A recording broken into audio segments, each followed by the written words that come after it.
I'm here today with, of course, Kimmy, our social media puppet, Hi, everybody. Hey. and we also have a guest, and we're going to be talking all about social media today with Keri Jaenig. Welcome, Hi. Keri. Hi, Janet. Thanks for having me on. And hi, Kimmy. Thanks for having me on. You're Oh, welcome. yeah, we're excited to have you and talk all about today. We're going to be talking about social media marketing and specifically breaking that down into, we're going to be talking about the type of content. But first, I would like to have Kimmy talk about where you came from and what you're doing now. Hey, Gary, it's great to have you on the show. Before I start, I want to ask you a question. Have you ever Absolutely. been interviewed by a puppet? Not ever. So this is the first for me. I Excited am about it. so honored. It's I'm great to honored. have It's you on the great to be here. show. And you can just Facebook about how much fun it was. And Absolutely. funny. Awesome. Well, I want to introduce Keri to everyone out there. It's Keri Jaenig. She's the founder and CMO at Idea Girl Media. It is known as the Idea Girl for her enthusiasm and successfully probing creative angles to promote her causes. She has authored such pieces as the Jerry Maguire Guide for Social Media Professionals and Let's Get Social. What does that really mean? Keri, I'd love to welcome you to the show, and if you would like to tell us a little bit more about, what you do and what your specialty is, that would be awesome. Well, I would love to. So my name is Keri, and I'm here coming to you from Wilmington, Ohio, which is not far from Columbus and Cincinnati and Dayton. And I'm originally from Michigan, though, so I'll claim that as my home state. But anyway, I help business brands, nonprofits, and public figures with social media and their social media marketing and pulling them towards social media success. So that's through social media management services, through mentoring and training, and then the occasional public speaking engagement as well. Excellent, Wow. thank you. Keri, how did you get started in the industry? That's an interesting story. I didn't ever wake up and go, oh, wow, let's be a social media marketer. That's not really where I was going. I actually studied some anthropology, and then I went into like the hospitality management area. So I kind of like totally, my parents were really excited that I, took the 2 years and then totally switched my major, and I went into hospitality management. And then, life just takes you in a direction. And whatever I was doing, I was, it wasn't really my role, but I had to be very creative in marketing programs, marketing ideas. And so when email came up, and then we were able to do like the forums and the groups, I was there, and I was intrigued where others weren't, and so I excelled in that area. And in fact, when I was running for public office, I was the first in my area in my region to try email marketing for campaigning, and I kind of put that on the map here, and I was pretty successful with it. And so when the world changed in 2008 for us, I went, wow, how can I position myself to be in a place that is going somewhere and to stay ahead of the curve? And so I ended up pairing my social media with the email marketing. And so the social media just sort of took over, and that's where I've been. Mm-hmm. Mm-hmm. Yeah, email is such an integral part of social media. So are you when you manage social media campaigns for people, are you using primarily Facebook to grow your email lists? That's a great question. Facebook is very popular. It seems like everyone that is on social media they usually start with Facebook. And I would think that, yes, most of my clients are building their lists with Facebook, but it doesn't have to be only Facebook. Does that answer your question? Yes, it does, Okay. definitely. Yeah. For sure. Well, let's keep going. Where else would they be building? What are some other ideas for clients or any business to build that email list? Where else would they be coming from? Well, I'm sure this isn't a surprise for you, Janet, but that webinar or that training event, and actually going in real life, we were talking about that earlier today, that in real life event or gathering, that's great places to build email lists. Mm-hmm. I think that they're actually, I've been most successful with the webinars and the live events, but you can combine platforms. I think your website and your blog is maybe the hub, and it really should be your headquarters for the building. So I think that's, before we confuse people, I think that's kind of like the place to start. Sure. And that combination as well. Makes a lot of sense. Yeah. Well, now let's get into the specific thing we wanted to talk about today, was the content. I mean, we can go on and on and on about content. I love talking about content and the importance of content, but I like the subject matter that you wanted to talk about because we have to post 3 times a day on Facebook. You have to do this. You have to do that. It's not, you know, people are pushing quantity over quality. So can you Yes, definitely. Well, Kimmy and Janet, I think that, you know, you have to be there or for your people to find you, but you also have to represent yourself well. So it really is a balance of quality and quantity. And I think, you know, there was a time when you could update your Facebook page once a day, but I think anymore you're probably going to have to do it more often than that. But if you're not putting up interesting things or visuals that your audience is interested in, they're not going to pay attention, they're going to tune you out. So really, you should aim for quality and quantity. But you know, things that get attention are your visual pieces, well done visual content, also those videos, like the recording for this Hangout will be popular, I'm sure. Yeah, people like me. This is my favorite here, I gotta tell ya. I'm making you nervous, aren't I? Kimmy's loved. She's loved. Yes, yeah, you're right. Video, I mean, visual marketing. Talk a little deeper about visual marketing then. What do you think the aspects of visual marketing that are needed in social media? Well, you know, it's in school we were conditioned to, you know, our grammar had to be perfect and our sentences had to be varied and so forth. And now we have, 3 seconds to get someone's attention and then they're gone. You know, so that visual really says, hey, here I am, this is what we're doing, and grabs them in. And that's why I think we're seeing more like words on photos, because it gives them the idea and the impact, you know. Gosh, I think movable, like GIFs are becoming more popular, which I wasn't excited about, but now I'm like, wow, that's pretty cool. Ah, are you doing some of those GIFs? I haven't explored too much, and I think that's somewhere, like, I'd have to have an assistant or a friend, you know. Yeah, I agree. I agree. But I think, you know, when you can put a video out that is, you know, it doesn't have to be professionally or studio made. It's something that just highlights what your business is about or what your purpose is for being there, and does it in a non-salesy way. I think people are excited about that. You know, then I think the one thing that we haven't touched on yet is providing value. You know, if it doesn't provide value or some reason to connect, people are not going to be interested. So there's that value-driven message as well.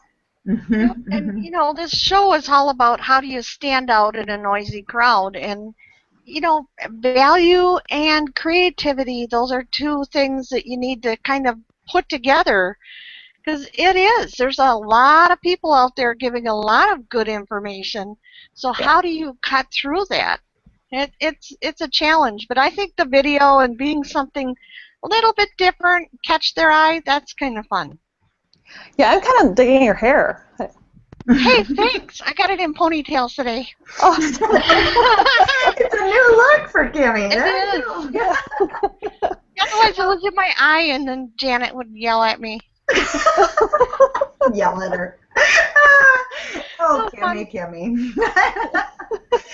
So, Keri, what's your favorite kind of content to create? Do you like images, video, writing? What types of things do you really enjoy doing?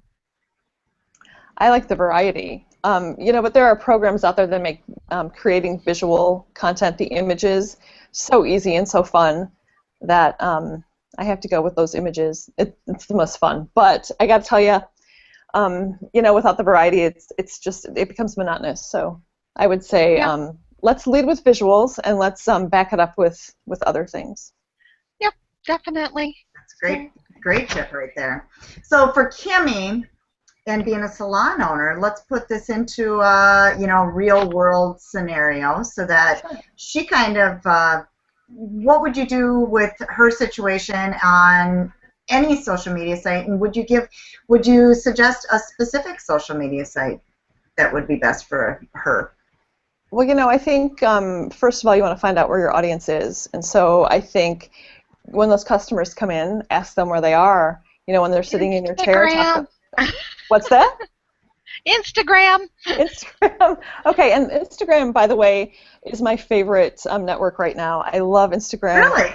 Yeah, right now it is. It's just so easy and fun, and you can let the message travel to different networks, and the hashtags are fun. It's a lot of fun. And I think, so as a salon owner, Kimmy, you could be, if your customers will allow you, feature certain styles in photos. Let your customers shine, tell their story. Okay.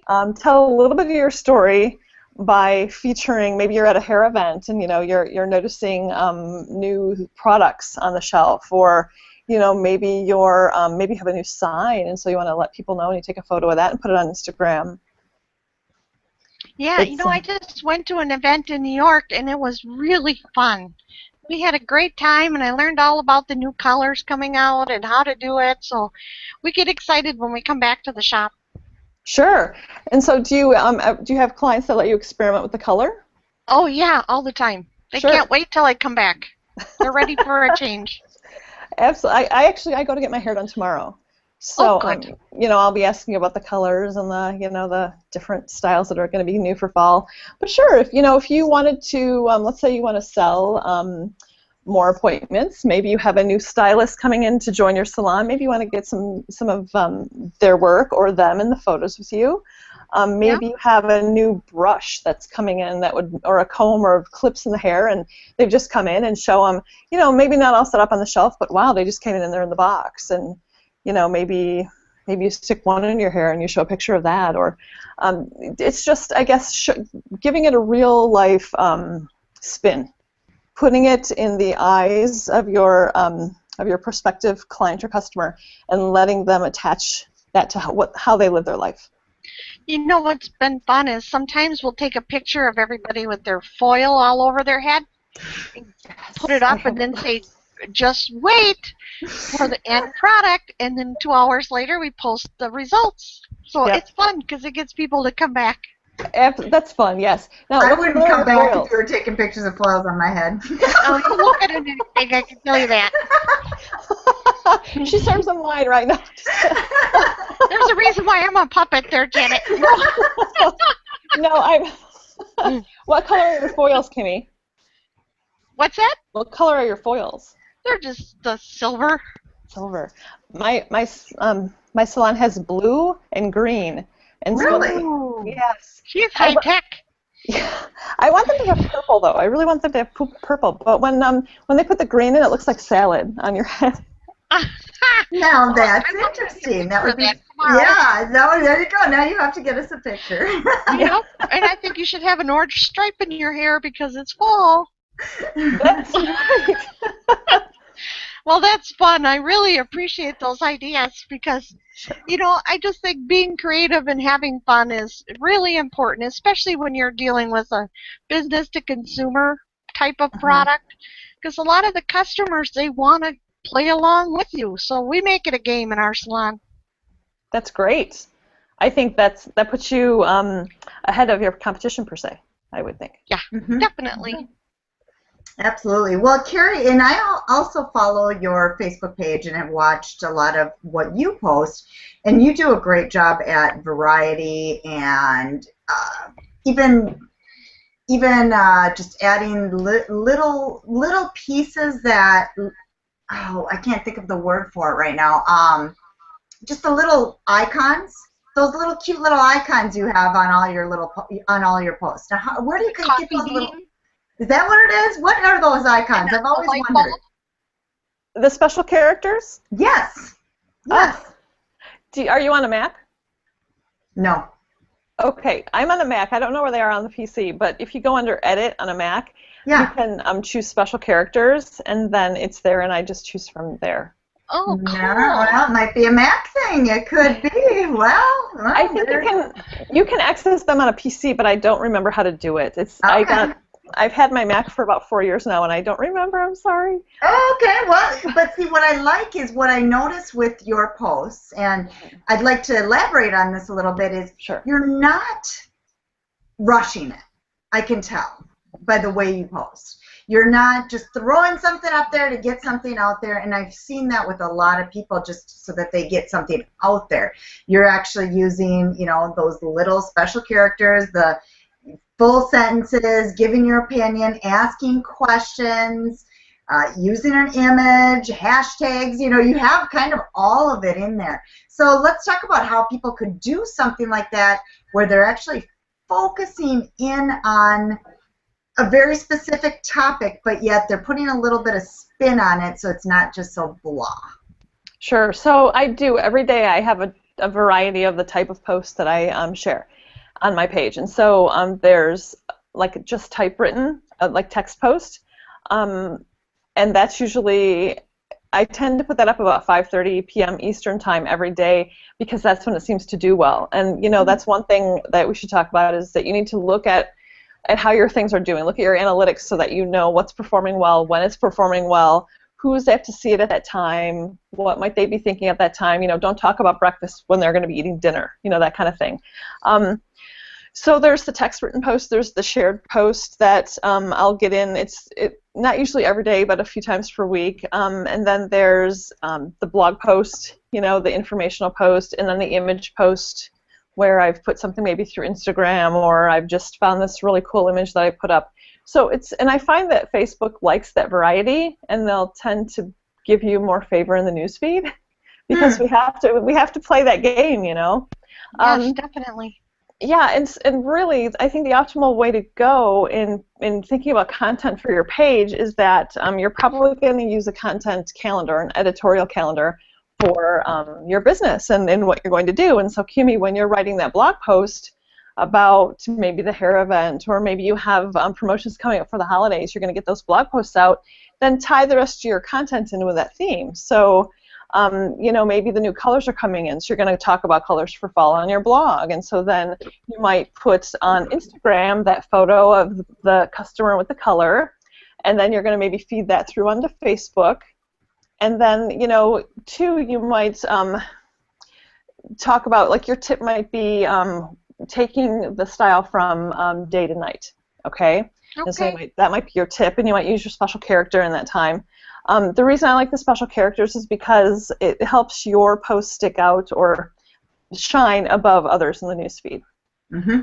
It does. And I think there's also something to this, and you know, test it out. Let me know if I'm wrong. But I think the stars and the asterisks, and there's that little diamond thing that I use. I think that I think Facebook considers that higher in the alphabetical order, and so it might. I think there's something to that. I gotta find my special characters. I have a sheet for you, Janet. Oh, sweet. Sweet. You know, it's one of those dumb little things that's been bothering me for probably a couple of years. I see Mari Smith uses it. Yeah. I'm like, oh, I don't want to ask. You know? I always do the little music notes for birthday messages. Yeah. Now on my iPhone, I could do, you know, the little smiley faces and all that kind of stuff. But yeah, right. It's a great tip, though. Now watch, everybody's going to be doing it. I know, then I'll have to find some other little thing. No, exactly. But I think that Facebook does prefer those in the alphabetical order that way. I think it does kind of push them up a little bit. What I did for some things that I used to do when I didn't have a Mac is I would copy and paste symbols that I liked, and I would just keep them in like a swipe file and copy and paste them into the message when I wanted them. That might help you, Janet and Kimi. Nice. Yeah. Great. They're great tips. That's great.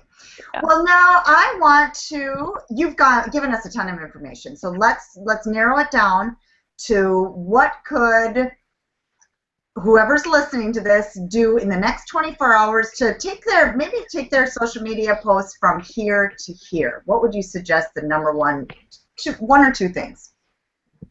The posts themselves, wow. I really want to say that you should have a planned content calendar for one thing. That's going to help you keep everything you can see everything and how you're conveying your message, but two, you know, maybe over time you'll be able to say, oh, you know, this used to fit here, but now with this that came in, this can go there.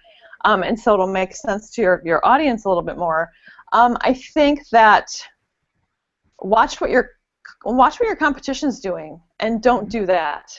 I really think there's value to that. Now, know what they're doing, and if there's something that they're doing that's working, try it every now and again.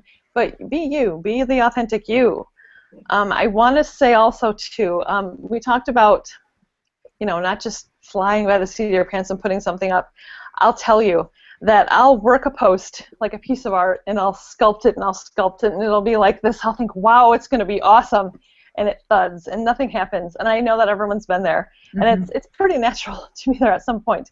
And then I'll just be like, wow, this just occurred to me. I have to share it now. And it'll sometimes even be silly, like just a silly thing that really, in our daily lives, people would think, oh, that's nothing. But online, it really translates well. And so sometimes the silliest thing goes over the biggest. Like this morning, I tried, and this is really almost the wrong day to do it, I tried a test about, if you use certain keywords on Facebook, like new baby and congratulations and marriage and so forth.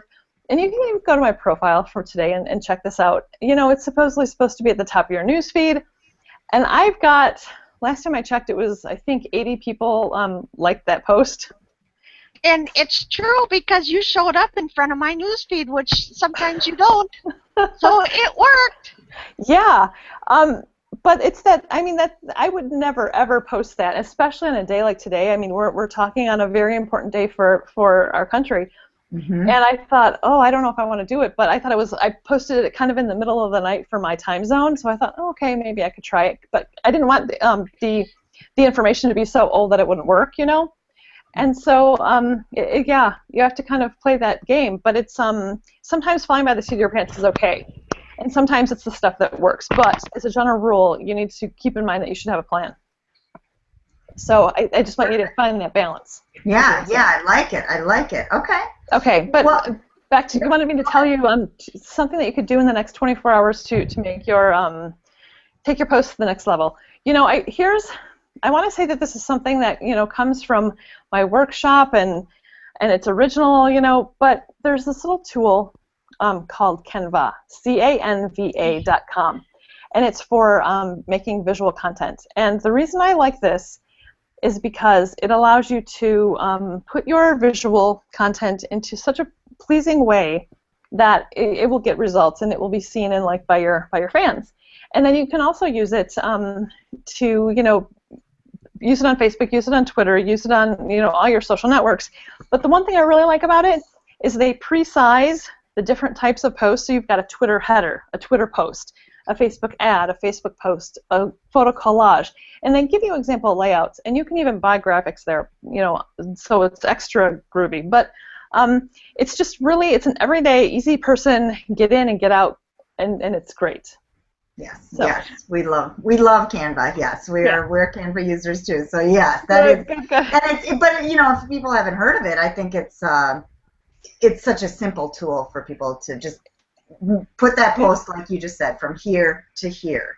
It really is. And the other thing I would think is do some hashtag research on your niche. Hashtags. Hashtagify, we did have him on the show. Hashtagify is a great tool. So yeah, I was just in there yesterday. In fact. Okay. See, there you go. So that's we give a shout out to Hashtagify there. So yeah, that's a great tip. Well, let's have Kimmy finish up so that we can talk about a little bit more. Sure. About you. Hey, I just wanted to make sure that everybody knows how they can get in touch with you and if there's any special programs that you would like to offer the audience. If you could share that with us, that would be wonderful. Sure. So, I love Twitter. It's a great relationship builder and catalyst and connector. And so on Twitter, you can reach me at Keri Jaenig, KeriJaehnig, or Idea Girl Media. I do have both the personal and the business. But the latest thing I'm doing, and this is a really new program, it's more I did a year of mentoring with some business professionals, and that was really great. But it was so formal, and I just wanted to, break out and have more fun. And we talked about collaboration being part of what can keep you successful. I'm starting a new program, and we're already going, and so people are welcome to hop in. Where I really think that when you can collaborate with another business owner or other business owners, and find a place where your business does have something in common, and then capitalize on those differences but embrace the similarities, and put some things together that offer value to an audience or to two niches and let them cross-pollinate, it really does impact both your businesses in a positive way, but then also gives the world something new to chew on. So that's what we're going to do. We're already starting with some projects and some ideas, and people are getting to know each other, and then that spins them off into new circles as well. So you can go to bit.ly, and then it's bit.ly, and then IGMLLIC, all uppercase. Great. Okay, and we'll write that in our blog post too. Yes. Yep, it will be on the show, and this is actually going to be show number 32. So people can find all the notes on socialmediahangout.com/32. So it's that simple, and we'll have all the notes in there. Great. Well, thank you so much, and I know it was so exciting to meet Kimmy. Yeah, I was really enthused. Thanks very much. Thanks a lot for coming on the show. Thanks a lot. Have a good day. You too. Take care. Bye-bye. Thank you.